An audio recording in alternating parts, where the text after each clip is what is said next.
Yeah. How many venoms did he put in you? He put 3. 3? Because my body I have a really hard time throwing up. Like, I didn't even throw up with ayahuasca. Yeah. So my body really doesn't like throwing up. Yeah. So my body I started feeling the venom the and flush, I started getting really, really hot, and my heart rate started going really, really high.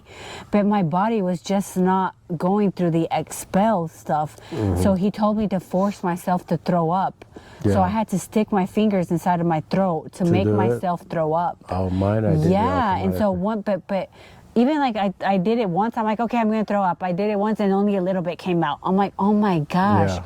So he's like, okay, well, let me put a little bit more venom. You are purging out everything you want out, like, you know, depression or bad thoughts or trauma, whatever it is, and you are literally getting it out symbolic. of your body. Yeah, that's the symbol. And how it came about was very interesting. This is called the Amazonian vaccine. And in there blindly just believing and trusting in his vision and what he had been told by Mother Ayahuasca. And he went and put it on all of his tribe members. They don't have Google, they don't have internet, they don't have ChatGPT. This thing saved the entire tribe, and from there on out, none of them ever died again. So for me, in my notes, I have the experience, the expectations, the results, the lessons, Jesus, exclamation point for me. Because all of this leads back to me personally bringing me closer to Jesus. I know that a lot of Christians and in Christianity, religion, a lot of the stuff is not approved or agreed upon. Because obviously, you know, the Bible says that Jesus is sufficient and heals us from everything.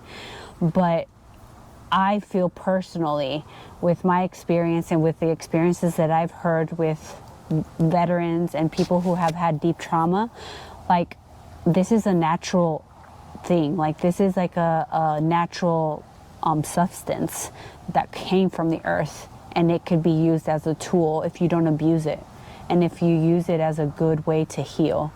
So for me, it just brought me closer to who I am. If you ask me now who I am, I'm a daughter of Christ. I'm a daughter of God. That's the realization that I got out of all of this. And it only took me a little bit after the experience to get to the point where I am now.